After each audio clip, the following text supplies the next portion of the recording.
చెన్నూరు మాజీ ఎమ్మెల్యే బాల్క సుమన్ అరెస్టును మాజీ మంత్రి హరీష్ రావు తీవ్రంగా ఖండించారు. ప్రస్తుతం ఆదిలాబాద్ జైల్లో ఉన్న సుమన్ను పరామర్శించేందుకు మాజీ మంత్రి హరీష్ రావు పలువురు నాయకులతో కలిసి ఆదిలాబాద్కు బయలుదేరారు. క్యాతనపల్లి మున్సిపల్ చైర్మన్ ఎన్నిక సందర్భంగా జరిగిన అల్లర్ల కేసులో సుమన్పై పోలీసులు అక్రమ కేసు బనాయించారు. నిన్న పోలీసులు సుమన్ను అరెస్ట్ చేసి Mancherial first class additional junior civil judge ముందు ప్రవేశపెట్టగా ఆయన 14 రోజుల జ్యుడిషియల్ రిమాండ్ విధించారు. దీంతో సుమన్ను పోలీసులు ఆదిలాబాద్ జైలుకు తరలించారు. ఈ నేపథ్యంలో ప్రభుత్వ తీరుకు నిరసనగా ఇవాళ బీఆర్ఎస్ నాయకులు మంచిర్యాల బంద్ పాటిస్తున్నారు. ప్రజలు కూడా స్వచ్ఛందంగా బంద్లో పాల్గొంటున్నారు.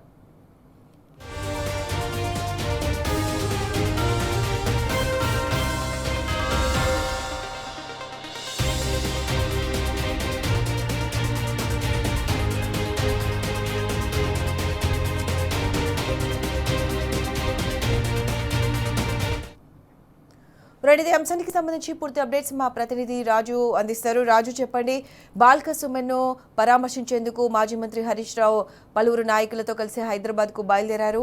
పూర్తి అప్డేట్స్ ఏంటి? ప్రత్యూష, బీఆర్ఎస్ పార్టీ మంచిర్యాల జిల్లా అధ్యక్షుడు చెన్నూరు మాజీ ఎమ్మెల్యే బాల్క సుమన్ అరెస్టు పట్ల రాష్ట్ర వ్యాప్తంగా కూడా బీఆర్ఎస్ నాయకుల నుంచి ప్రజాస్వామ్యవాదుల నుంచి కూడా తీవ్రంగా విమర్శలు వ్యక్తం కావడం జరుగుతుంది. నిన్న క్యాతనపల్లిలో బాల్క సుమన్ను అరెస్ట్ చేసిన పోలీసులు జిల్లా కోర్టుకు తరలించడం జరిగింది. జిల్లా కోర్టులో న్యాయమూర్తి 14 రోజుల రిమాండ్ కు తరలించాలని ఆదేశించడంతో ఆదిలాబాద్ జిల్లా జైలుకు నిన్న పోలీసులు బాల్క సుమన్తో పాటు బీఆర్ఎస్ నేతలను తీసుకొచ్చి జైలుకు తరలించడం జరిగింది. నిన్న 12 గంటల సమయంలో రిమ్స్ ప్రభుత్వ ఆసుపత్రిలో వైద్య చికిత్సల అనంతరం బీఆర్ఎస్ నేత బాల్క సుమన్తో పాటు మరో 4గురిని జిల్లా జైలుకు తరలించడం జరిగింది. అయితే జిల్లా అక్రమ అరెస్టుల పట్ల రాష్ట్ర వ్యాప్తంగా కూడా ఆందోళన వ్యక్తం అవుతున్న పరిస్థితి కనిపిస్తుంది. ప్రస్తుతానికైతే మంచిర్యాల జిల్లాలో ఈరోజు బీఆర్ఎస్ నేతలు బంద్కు పిలువడం జరిగింది. చెన్నూరులో కూడా ఇటు క్యాతనపల్లిలో కూడా నిరసన కార్యక్రమం చెప్పేందుకు బీఆర్ఎస్ పార్టీ నేతలు సిద్ధమయ్యారు. బాల్క సుమన్ను పరామర్శించేందుకు బీఆర్ఎస్ మాజీ మంత్రి హరీష్ రావుతో పాటు ఎమ్మెల్యేలు ఈరోజు ఆదిలాబాద్ జిల్లాకు రానున్నారు. మరికొద్ది సేపట్లో ఆదిలాబాద్ జిల్లాకు చేరుకుంటారు. మాజీ మంత్రి హరీష్ రావుతో పాటు బీఆర్ఎస్ పార్టీ ఆదిలాబాద్ జిల్లా అధ్యక్షుడు జోగు రామన్న, అలాగే both MLA Anil Jadhav, Asifabad MLA Golakshmi, పలువురు ఎమ్మెల్యేలు ఈరోజు 11:30 గంట సమయంలో జిల్లా జైల్లో బాల్క సుమన్ను పరామర్శించడం జరుగుతుంది. జిల్లా వ్యాప్తంగా కూడా రాష్ట్ర వ్యాప్తంగా కూడా ఈ అక్రమ అరెస్టుల పట్ల కాంగ్రెస్ ప్రభుత్వం తీరు పట్ల తీవ్ర ఆగ్రహం వ్యక్తం చేయడం జరుగుతుంది. ప్రజా ప్రభుత్వంగా చెప్పుకునే కాంగ్రెస్ ప్రభుత్వము మున్సిపల్ ఎన్నికల్లో ప్రజాస్వామ్యబద్ధంగా ఎన్నికైన బీఆర్ఎస్ పార్టీకి సంబంధించిన వారిని కాకుండా పార్టీ చైర్మన్, వైస్ చైర్మన్ పదవులను కైవసం చేసుకోవాలనే ఏకైక లక్ష్యంతో ప్రజాస్వామ్యబద్ధంగా జరిగిన ఎన్నికల్లో అప్రజాస్వామ్యబద్ధంగా ఎలా అయినా గెలవాలనే ఆశతో పెద్ద ఎత్తున కుట్రలకు తెలియడం జరుగుతుంది. క్యాతనపల్లిలో పూర్తి స్థాయిలో మెజారిటీ లేనప్పటికీ కూడా క్యాతనపల్లి మున్సిపాలిటీలో 22 కౌన్సిలర్ స్థానాలు ఉండగా అందులో బీఆర్ఎస్ అలాగే సిపిఐ కూటమి 14 కౌన్సిలర్ను గెలవడం జరిగింది. ఏకపక్షంగా ప్రజలు పూర్తి స్థాయిలో మద్దతు ఇవ్వడం జరిగింది. ఏమాత్రం అవకాశం లేని కాంగ్రెస్ కేవలం 7 కౌన్సిలర్లు మాత్రమే గెలవడం జరిగింది. అయినప్పటికీ కూడా మంత్రి వివేక్ కుట్రలకు తెలియడం జరిగింది.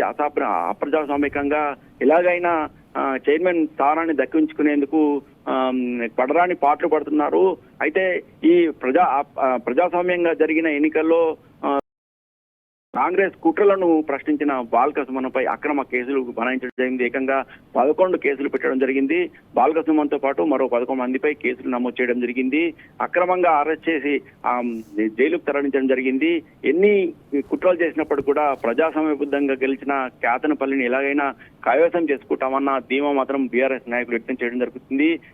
అరెస్ట్ సందర్భంగా బాల్క సుమన్ కూడా మీడియాతో ఎన్నో పోరాటాలు చేసి వందలాది కేసులను తమ పెట్టారని, ఇలాంటి చిల్లర కేసులకు మాత్రం తన ఏమాత్రం భయపడేది లేదని ఖచ్చితంగా తాము ఈ కాంగ్రెస్ కుట్రలను ఎదిరిస్తామని చెప్పడం జరిగింది. అయితే కొద్దిసేపటి క్రితమే హైదరాబాద్ నుంచి మాజీ మంత్రి హరీష్ రావు ఎమ్మెల్యేలతో బయలుదేరడం జరిగింది. 11:30 ప్రాంతంలో ఆదిలాబాద్ చేరుకొని జిల్లా జైల్లో బాల్కసుమన్ పర్యటన జరుగుతుంది. ఈ సందర్భంగా పెద్ద ఎత్తున కూడా విమర్శలు వ్యక్తమవుతున్న పరిస్థితి మనకు కనబడుతుంది.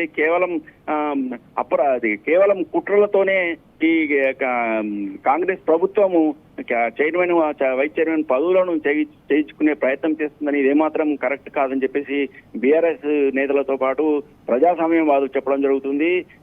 ఇప్పటికే గత పంచాయతీ ఎన్నికల్లో గ్రామ పంచాయతీ ఎన్నికల్లో కూడా వందలాది సంఖ్యలో సర్పంచులు బీఆర్ఎస్ పార్టీకి సంబంధించిన సర్పంచులు గెలిచిన నేపథ్యంలో అలాగే ఇప్పుడు మున్సిపల్ ఎన్నికల్లో కూడా చాలా చోట్ల కూడా 35% పైగా స్థానాలను బీఆర్ఎస్ పార్టీకి సంబంధించిన కౌన్సిలర్లు గెలవడంతో ఏమాత్రం జీర్ణించుకోలేని కాంగ్రెస్ ప్రభుత్వం ఇలాంటి కుట్రలోకి లేపిందని, ఇలాంటి కుట్రలను ఖచ్చితంగా తిప్పి కొడతామని చెప్పడం జరిగింది. అలాగే పెద్ద ఎత్తున కూడా నిరసన కార్యక్రమం కొనసాగుతున్న పరిస్థితి కనిపిస్తుంది. ఆదిలాబాద్ మంచిర్యాల జిల్లాలో ఇప్పటికే బంద్ కొనసాగుతుంది. అటు చెన్నూరులో కూడా బంద్ కొనసాగుతున్న పరిస్థితి కనిపిస్తుంది. Right Raju, thanks for the updates.